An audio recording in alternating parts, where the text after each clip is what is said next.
Good afternoon student. चलो हमारे इम्तिहान हो चुके हैं। हमने यूनिट टेस्ट फर्स्ट दे दी है। अब हमने देखा व्याकरण के 4 प्रकार कौन कौन से, संज्ञा, सर्वनाम, विशेषण और क्रिया।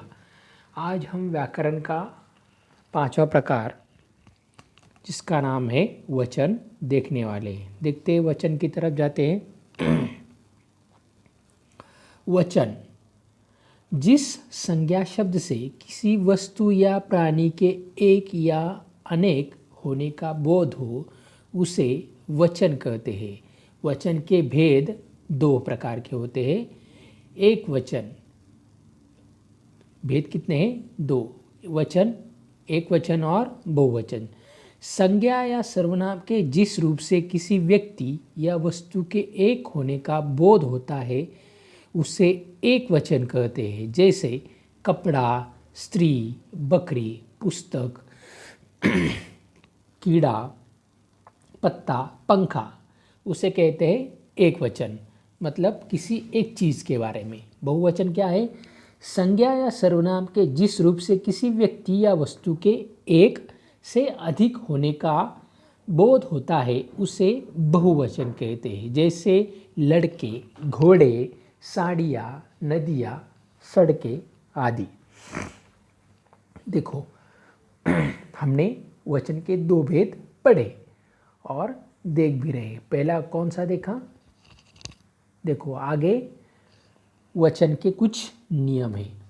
आकारांत पुल्लिंग शब्दों के अंतिम आ को ए और ए को ए में बदलने से बहुवचन बनता है। जैसे पंखा, पंखे, लोटा, लोटे, केले, केले, माता, माताएं, पुस्तक, पुस्तकें, घोड़ा, घोड़े, हरा, हरे, छोटा, छोटे, है कि नहीं?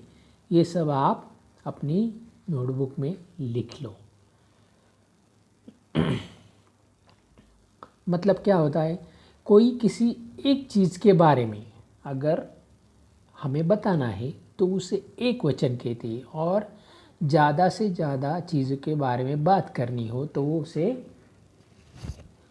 बहुवचन कहते हैं। मतलब एक चीज़ के बारे में बात करना एक वचन, एक चीज़ से ज़्यादा के बारे में बात करना बहुवचन। अगला है इकारांत तथा इकारांत स्त्रीलिंग शब्दों के अंत में या जोड़ने तथा अंत के दीर्घ स्वर को ह्रस्व करने से बहुवचन हो जाता है। जैसे स्त्री, स्त्रियाँ, पूरी, पूरियाँ, देवी, देवियाँ, मछली, मछलियाँ। स्त्री क्या है? एक वचन, स्त्रियाँ बहुवचन। मछली, मछलियाँ, पत्ती, पत्तियाँ, रोटी, रोटियाँ, मकड़ी, मकड़ियाँ, कमी, कमियाँ, छुट्टी, छुट्टियाँ, गली, गलियाँ, साड़ी, साड़ियाँ, नदी, नदियाँ,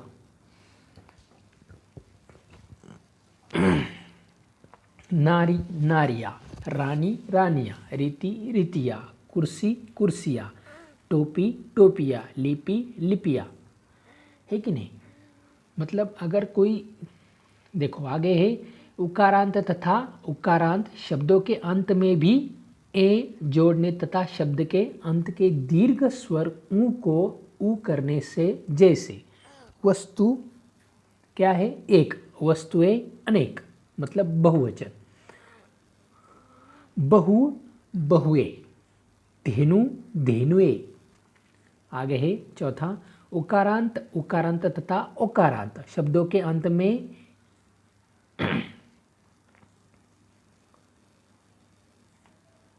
शब्दों के अंत में क्या आ जाता है?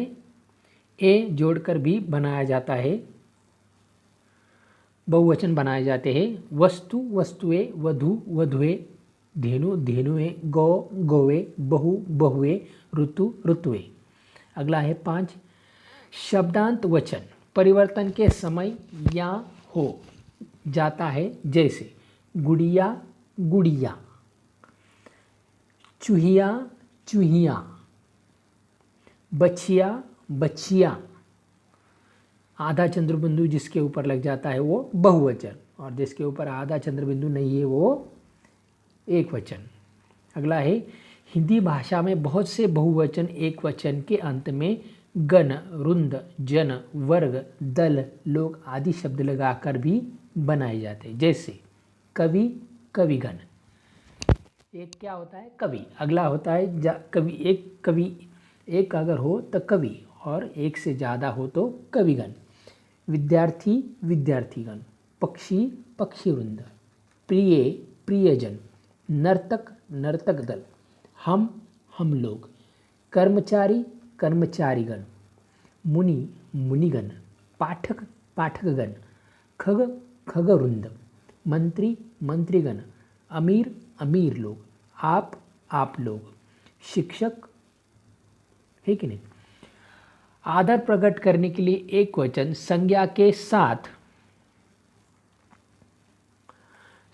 के साथ बहुवचन क्रिया लगाई जाती है। जैसे श्री राम पिता की आज्ञा से वन चले गए। बापू एक महान व्यक्ति थे। कुछ शब्द सदैव बहुवचन में प्रयुक्त होते हैं। जैसे दर्शन तुम्हारे दर्शन कब होंगे। लोग चले गए। कुछ शब्द सदैव एक वचन में प्रयुक्त होते हैं। जैसे जनता, मैदान में खड़ी है। पानी पानी बह रहा है।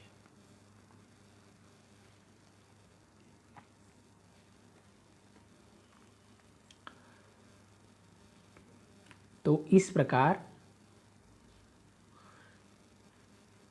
विशेष कुछ शब्द ऐसे भी हैं जो एक वचन तथा बहुवचन में सदैव एक समान रहते हैं। जैसे हाथी, घर, आजकल, दूध, पानी, घी, तेल, चाय आदि। अगर शब्द युग्म जोड़े दिए गए हो तो उनके बहुवचन बनाते समय यह ध्यान देना जरूरी है कि दोनों शब्दों के वचन न बदलकर केवल अंतिम शब्द का ही वचन परिवर्तन होगा। जैसे भाई, बहन, भाई बहनों। भेड़, बकरी, भेड़ बकरियां।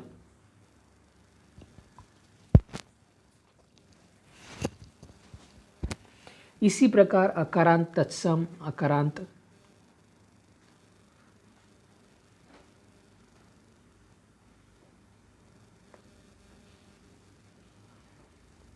ठीक है। यहाँ तक हमने व्याकरण का भाग वचन पढ़ा।